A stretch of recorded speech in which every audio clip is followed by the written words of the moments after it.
Uti Leilu Nishmat, Shlomo Hudi ben Abraham, Chanat Utam ben Abraham, Sarat Utam ben Abraham, Tzion Ham ben Abraham, Israel Ham ben Abraham, Hananel Saron Kibgen, Pirchas Ochib, Zelelfosh Lema Shmuel Kibgen ben Milka, Emuna bat Sarah, Lezer Ham ben Abraham, Tzion ben Abraham, Zelem Metushela ben Abraham. כן. תוני סימן תהילכות דיני הבדלה בתפילה סימן רי צדיק ד' נא סימן תהילו דיותה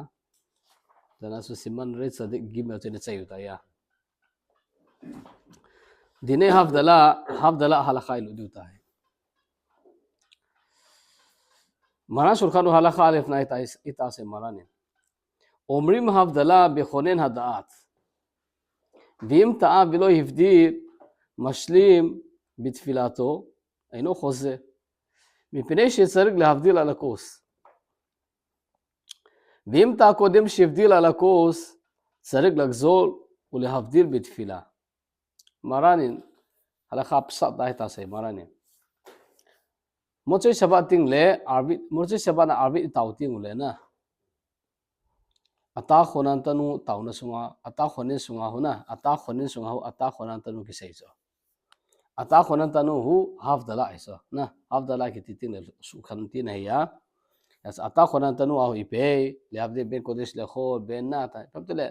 הבדלה הברכה איסי פרטו בוצענה, פעמת אתה חוננתנו הכסאי, יעשו טעונה סונגה הבדלה אחת וקיני, אבנה אלה איפי, ini kile ting le avela habdala na yaina habdala kibol te khuti ai so habdala ni ve kibol khatsu tauna sungai khatsu kus ana theitu ya habdala kibol hi asmaranin mi khat itiam khana hisi ata khonan tanu pa habdala pa so tauna sungana ata khonan sungai se pa so mi khanin asai he kha ai ai le ala kha du chu sei nga hi na sei te nga hi mi khan asai kha ai le marani pe se ichi asa hei asu tauna bela arvit pa ana amida pa tha tawkit ngai poiti ipisi amita le amasanga ina kileting le theituina habdala borna theitu ene ki habdala borki di asu tauna sunga ata khonan tu habdala brakha pa asa hei pana ana sai lo pa su ipe theitu ya habdala ting le arikup thei asuna asu bulu ki thei asu ipe avela tauna man lo re asli kha ilsina galu le hade tas marana masapen ala khasa ya gimrain ipisia hi cha ta khonan tanu pauna ipiding as ata khonan brakha sunga ki hamam kise hamitai le tan so ata khonan tanu hu habdala brakha hi alisi habdala brakha hu ipiding ata khonan sunga na ata khonan hu ipe china thumna brakha hi ipisia chi sung mai kha chi sung kha lo kise hamitai le gimrain hilsina ni apia hilsina khana choi ai le ata khon habdala apa ata khonan tanu pa ho habdala atiti le su khandia ya suni khu thing le na yom ko sabat to yom khol ki su thing na ki su khan hina tamele tahol athing le abo ki su khan abanai le su pham te le su khanna ami serte to vano mi te khanna ki nei that's habdala ki ti le havdil su khanna ki ti hi as habdala pa su khanna hi sabat ni khu thing to yom khol pa su khanna ki nei hi isi su khanna pa nei na ninga su pham te le chi na nga hi na mi chi na nei in bo da nei bo pham te le hen na chi na nei in bo in hisi athing hin hisi abo he ti pa hisi athing hin hisi abo he ti pa le khan thein anei the so na hisi pa mi tai le juda hin hisi zen te le ti pa le khan thein anei ya su hisi habdala pa su le khan na chung le khan thein na chung le khan na chung sang brakha pa su hisi le khan hisi le khan thein na dinga chu chi na ngai a chu na ata khonan sungai pa mi tai le ata khonan tu ki se he na chi na thum na brakha sunga chu hisi habdala pa le khan na brakha pa su ki se hi habdala na bona dinga chu thila khat na le su khan le khan theina na nei theina dinga chu chi na nga hi chu chi na brakha sunga ki se he ita sil che na khan giman pi a hilsana ni na giman na sai na su pi de ata khonan sunga ki se mi tai le ai so ata khonan hu yom khola dinga brakha ma sa pe ne so na ya so ama sa pe na baruch ata shem magen abraham baruch ata shem mikhaya mitim baruch ata shem ha'ela kadosh brakha thumu si ama sa thumu oi pe ai ti aki jing zo na sabat na yom to fen lang le ai ti jing hi ya le yom khola tauna mas pen chipam ata khonan hi ya cho ata khonan hu tauna mas pen ai asu yom khol tauna masa pe na chu pe hisi yom khol bracha pa na havdala bracha pa ta khonan ta nos kise das gemrain hil chinani ta pi ai pi pi le marani hala kha to asai na chu item khana mi khanin ata khonan to ine sei kha ai ele ine sei kha ai le avela i pe tha taw ki ngai lo de pizia mi tai le chun rikup na dikine na havdala ki bolde aso yaina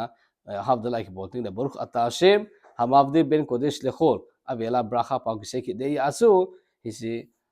amida asunga ata khonan to ise hi pa so na ise hi aso tha taw ki ngai poiti ida so maranin amas ben hala kha sai aso marani psm tai de item khana veim tam kodem shivdil ala ko sarik lagzol lehavdil bitfila item khana mi khanin ipe chala kha pa ong pe ong pe morita veim tam kodem shivdil ala ko sarik lagzol lehavdil bitfila mi khanin item khana tauna mana chu ata khana tu no saitilo na aso avera tha taw lo re ti pizia mi tai le havdala nei cho khami mohong bale ipe havdala bol masanga ne le don phallo ti ti nei tui tei do na tui awang sai ti aphalia havdala masanga so tui don phalia ne le don phallo ho ne chung sa ho phallo tiu abanai le na to phallo tiu so mela kha ho na bol phallo tiu havdala man masanga ya so item khana mi khanin example khana tauna man pe na so ata khona tu no na se ta so ata khona tu no na se ai le sun ata khona tu no amida ase pa su havdala atabung ta so khutile na ki ve khol havdala bol ta so item khana ai bhala kha su havdala pa pham te thei tu khona bol tu ka asu masani phallo abanai la na to phallo so na item khana ena ni kha ta taute na hala kha sul par ke ta so ena ni kha ta ani ala sul par ke so havdala pham te le thei tu ya bonai lo so yong le pe hisi ena ni ya su tauna thaman ki ngai lo hi bizia mi tai le tauna achu ata khonan tu no na sei jo ya su tai le tauna ata khonan tu no na sei pa su havdala mang ta ba ki simana te te ve sia se ena ni ani acha su la pal ke hi yong le chi achu avela tha taw ki ngai lo hi ain la mi khanin ata khonan tu no tauna na sei lo achu ata khonan tu no sei lo ipra tha taw lu ngai lo dina ai su pe ki havdala apem tel khona thei tuina havdala bol ki di asu tha taw ki lo re ti ipi bolam de simi pasun hisi atha taw ki masang ato havdala bol masang achu an en ani kha ta ani kha ai le avela tauna tha pan atha man ki nga hi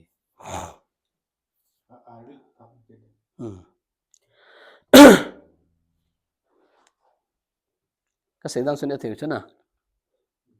item khana ata khonon tanu anasai yai le havdala man tu ka chu ani phallo so ima sai pham ate phallo hi na ni qq lo pham ta te ma ni ate ate phallo hi aila mi pasun be anani khata havdala amida asu ata khonon tanu anasai achu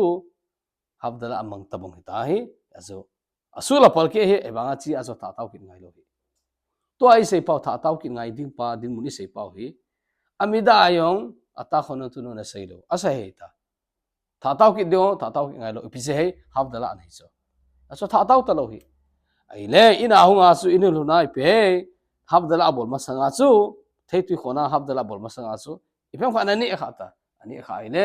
amida tha taw ki ngai tu ipem to ai havdala mang te ung le mang ki ung le amida tha taw ki tho tho de ethei ve asu pham tel havdala bol masanga ipham tel mi khani thilani khai le na thau to tauna tha ban ki ngai so yong le atauna mana cha ata khonan to na sei ta ai le sun havdala mang ta ba ki simi ta ya sipe asul pal ki yong le tha taw ki ngai lo hi ai la havdala sipe tauna asu amida asu ata khanon tu na sei lo ai le chun na ima chamo mum nai lo hi havdala masanga ipham khan mi khan ene ni ai le tha taw ki de hi kamuwan atha taw ting le tunai condition asima asip di hi ida chu to ka tha ka tawna ka manding pa hina ka tha taw kin ngai de hi ai le chun na ka tha taw kin ngai ka tha taw kin ngai de hi ai le ka tawna mandi pa hi arvin amida arvin tawna hi ding ka tha taw kin ngai lo de hi ai le chun ka tawna mandi pa hi phe ta atifila ni devana ai ma pham tele ai ma akona ipiti saida ipawa saida so tau tiflani deba ki phalana ai ma ki phala taw na tabangna heta ska tawna tiflani deba hi de ta konu sana sema tawna mande ti to ai a khoni mon ko sana do bin le ari ka ha mane ta se dilona ha konu sana sebe ka ta a iskini na mol ke no bi asu ka lu num lo yana ola to maran tha taw ki de so ba kini no mi asu kini na ko po do na asu pe maran tha taw ki de tha taw ki ngai so ai wa na tha taw ma sanga su condition sibling to ka taw na ka mandi ka taw na ka manding pa hina ka tha taw ngai te te de hi ai le hala kha nu je ana kana tha ka tha taw ngai te te de ai le chun ka taw na mandi pa hi arbi taw na hian lang ai la kana taw lu ngai ta lo de hi ai le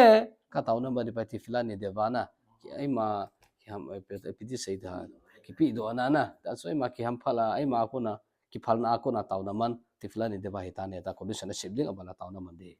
to ai question a khone ma question hoita do mi khanen tawna ta khonan to na sei talo bui ta sa na tha taw ki ngai talo ipise hai hab dala nei ti sa aso ala kha het hi mingol ma sa ngol hi lo ala kha het hi na khotele be ta to ke to hab dala baru hamab de be ko des le khol pa kan si lai tai tha taw ngai talo hi ala kha het so ali tauna het hi lai be ni khala khata taur korena ni khala le baru khata shim elokeinu mere khawlam bore mini mizono na uga khanum khai brakha se bore mini mizono da brakha se ani din ko na su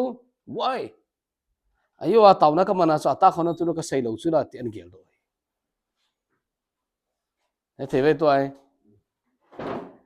apui nei phami tai le ani elowai le chun brakha se pa brakha le batla hi de ani ai le amida tham taw ki ngai so ai so hab dala manai lo pi so hab dala manai lo ayo taw na amida so ta khona tu na sei lo her khilani sunga brakha se yo asu be why ne phalo ti pasana brakha sei lo re ti pasan he do ta hi eba brakha sei chai ngal ta asu pi lo ram de eba ni ai le tha taw ki ngai ne so lai ma chai pam te le hala kha so chwai asu li tom ti so teimana ne ki ti ting le so lang pa ka zai de so e ni eba nga hala kha so pam te le asu li tom teima asu la ti teima ki ti ting le chun news ka di pam te le na te se ai la su hi ne kha na te se ai le tha taw ki ngai to hi buita ani lo ai le chun ne khot be te se lo ai le brakha le fatala hi ding aga te se ai le chun amida tha taw ki ngai de ma osim brakha le fatala isa na ani toy pam tele akini na ho ong sa hi pizza sa ha mi tai le brakha le batala hi na lo dinga su na ne khodanga ate se da hi ai le amida apana na tha taw kin ngai so question su pam tele amida apana tha taw de hi ai le chun aywa amida na taw si su brakha le batala ki sim da ki sim lo de som la ge so na som ko hi ne te ka se dan chu la tha taw ki ngai de yai le chan ayo taw na mano su man thai lo su ai le taw na som lagi ro som ko chu brakha le batala po do dam hi lo dam ti kini na len tam so abar ki nai le phe la so lang khana mi khane brakha le batala se khai le baru se ki bo mo khto le no bai ati chana ya su tikuna bol cho la pya na tikun ki bol hi isi baru se ki bo mo khto le no bai ta tikun ki bol pa hi tikun gamur ham tikini nam cho ne ka se dan chu brakha le batala her khilai ne sei kha ai ai le baruk sem ke bol isei pa hu hisi baruk sem ke bol makto le ba isei pa hun brakha le batala isei pas abona asip padam asip pala as abona asip pad de ai le chun na nani asanga chu nani ai le tauna na thaman ki disula baruk sem ko sei tongo nasip phatta sala ne theve ai le nasip phalo di ai le chun balagan le asu spam te le choi kinil no ma isba kinena mo loket pa poskin pa kinena pa ipam tele mang to chala ken ya so mo loket pa poskin pa mia ya so abaila ma sei lo ne ho balaga na lu na lo na kinena mo loket len ta mi ya sala kha so la kha la ma se a ra do video se ta sala kha se na yo to ai rab de se du sa na si pe ne kha da te se ding abana ile tha ataw ding atha ataw ting le chun conditionship ki data ne debe chola khala ma se hi ayo ane pa ta bunga chuna ata khona tanu amida ata khona tanu na sai lo hab dala masanga enani kha ile tha ataw ki diso chi pa ta bung din mana su to pem tel ne kha te se dita kinin la ba cho ngona ala khai ho rav de se de chi asu pe ama du sa na se ne kha te se ding ate se do ting le aso atauna athaman ki ding hi as conditionship de na so to atauna ka manding pa hi tauna ka manding pa hi ka man te te ding ai hi ai le na arvit tauna yan lang kana man ka man te te ngai lo de ai le sun ti flat na ne de ba ki phal na tauna hi na conditionship ma tauna man de bekisur pham te le chot manga buino lu na lo dinga su hil gut lo de hi na hoida sidura banata ya to nai lo so ta khonan tanu na no si thei lo so hoide pham te le ya pham ta hala kha su pham khan mi khan ta khon tu se hi ai le apt se de hala kha su tha thau ki ngai poi hala kha se nga i se hi ai le tha thau ki ngai poi example khana rose code sting le ya le be bo hona arvit teilowa secret le min kha ya le be bo na be la ba ya kha ai le tauna thaman ki ngai cho ya le be bo na ne be la ba kha ai le tauna thaman ki ngai asmi khanin tauna thaman ki ngai ho sa mu ting le cho serious ona ching thei cho ai bai pe na man ngai na sei ngai chi pra khana sei ngai na sei kha ung le apyam tele bisa da be dia wan asin on put so to homin le zel ki bola ki bonum cho musi na kha ki nei num cho hisi na sei hei kha ai le na tha taw ki ngai ki ting le ki ching thei cho hisi na sei ngai ba na sei kha yong le tha taw ki ngai poi ti ting le zilzul thei cho ne thei ve ai wa to ai se wa sim mi kha zel zel bol kha ata khan to na sei lo ai le chun so her khila na bol kha ai le tarmi kha kha ma hi ngai ta so hutai le chun ipra to ai pam ta ata khan to ka sei lo ai le taw na ka tha mi da pa ka tha taw ngai lo pa hi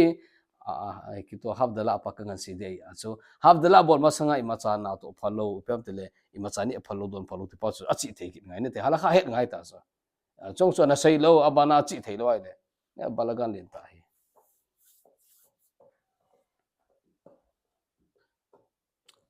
ken itan su pem tele hala kha khania mana sul khan ko na hala kha be na be ziti na be le na itan hala kha